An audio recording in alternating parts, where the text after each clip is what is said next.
ಈಗ ನಮ್ಮೂರಲ್ಲಿ ಜಾತ್ರೆ ಇತ್ತು. ಜಾತ್ರೆ ಎಲ್ಲ ಮುಗಿಸ್ಕೊಂಡು ನೆಂಟರೆಲ್ಲ ಮನೇಲೇ ಇದ್ದರು. ಹಂಗಾಗಿ ಸ್ವಲ್ಪ ನಾನ್ ವೆಜ್ ಮಾಡಿಕೊಂಡು ಅಲ್ಲಿ ಅಂಬೇಡ್ಕರ್ದು ಫೋಟೋದಕ್ಕೆ ಪೂಜೆ ಮಾಡೋಕ್ಕೆ ಜನ ಎಲ್ಲ ಹೋಗಿದ್ರು. ಆಮೇಲೆ ನಮ್ಮ ನೆಂಟರುಗಳು ಸಮೇತ ನೋಡೋಕೆ ಹೋಗಿದ್ದಾರೆ. ನಾವಂತೂ ಹೋಗಿರಲಿಲ್ಲ, ನಾವು ಮನೇಲೇ ಇದ್ದು. ನೀನು ಹೋಗಲ್ವಲ್ಲ ಅಂತ ನೆಂಟರುಗಳೆಲ್ಲ ಹೋಗಿದ್ರು. ಅವರು ಚರಂಡಿಯಿಂದ ಸ್ವಲ್ಪ ಆಚೆ ನಿಂತಿದ್ರು.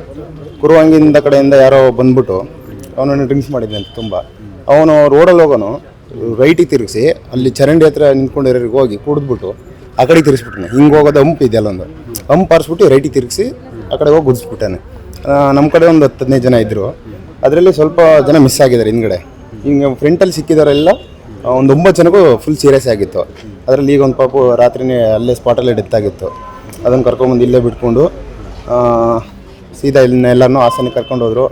ಆಮೇಲೆ ಇಲ್ಲಿ ಸ್ವಲ್ಪ ಟ್ರೀಟ್ಮೆಂಟ್ ಹಾಕೋ ಸರಿಯಾಗಲಿಲ್ಲ, ಇಷ್ಟ ಆಗಿಲ್ಲ, ಅದಕ್ಕೆ ಸೀದಾ ಅಲ್ಲಿ ಕರ್ಕೊಂಡು ಹೋದು. ಆಮೇಲೆ ಅವ್ರದ್ದು ಗಾಡಿ ನಂಬರು ನನಗೆ ಹಂಗೆ ಮೈಂಡಲ್ಲೇ ಒಂದು ನೋಟ್ ಮಾಡ್ಕೊಂಡಿದ್ದೆ. K18 MC 57 ಅನಿಸುತ್ತೆ. 0579. ಆ ಗಾಡಿ ಅದು ಯಾರ್ದು ಅಂತ ಗೊತ್ತಿಲ್ಲ. ಗಾಡಿಯೆಲ್ಲ ಅಲ್ಲೇ ಇತ್ತು. ಆಮೇಲೆ ಪೊಲೀಸ್ನವ್ರು ಬಂದು ಇದೆಲ್ಲ ಮಾಡ್ಕೊಂಡು ಕರ್ಕೊಂಡು ಹೋದರು. ನಾವು ಅವರು ನೋಡೋದ ಇವರು ನೋಡೋದ ಎಲ್ಲೂ ಯಾರನ್ನೂ ನೋಡಿಲ್ಲ. ಅವ್ರು ಯಾರು ಅಂತ ಗೊತ್ತಿಲ್ಲ. ಅವ್ರು ಸಿಕ್ಕಿದರೆ ಸಾಕು ನಮಗೆ. ಅವ್ರಿಗೊಂಚೂರು ಏನಾರು ಒಂದು ಮನೆಗಳಿಗೆಲ್ಲ ನೋಡಿಕೊಂಡು ಈಗ ನೋಡಿ ಎಲ್ಲಿದ್ದಾರೆ, ICUಲಿದ್ದಾರೆ. ಅವರು ಬದುಕೋದು ಗ್ಯಾರಂಟಿ ಇಲ್ಲ ಅಂತಿದ್ದಾರೆ. ನೋಡಬೇಕು. ಗಾಡಿಯಲ್ಲಿ ಒಬ್ಬರೇ ಇದ್ದರೆ ಎಷ್ಟು ಜನ? ಆಲ್ಮೋಸ್ಟ್ ಒಬ್ಬರೇ ಇದ್ದರು. ನಾವು ನೋಡಿದ ಮಟ್ಟಿಗೆ ಒಬ್ಬರೇ ಇದ್ದಿದ್ದು ಅವರು. ನಾವೆಲ್ಲ ಬಡವ್ರ ಮಕ್ಕಳೇ. ನಾವೆಲ್ಲ ದಲಿತರು ಅನ್ನೋದೇ ನಾವು ಬಡವರು ಆಗಿದ್ದೀವಿ. ಹಂಗಾಗಿದ್ದೀವಿ. ನಿಮ್ಮ ಹೆಸರು? ಶರತ್.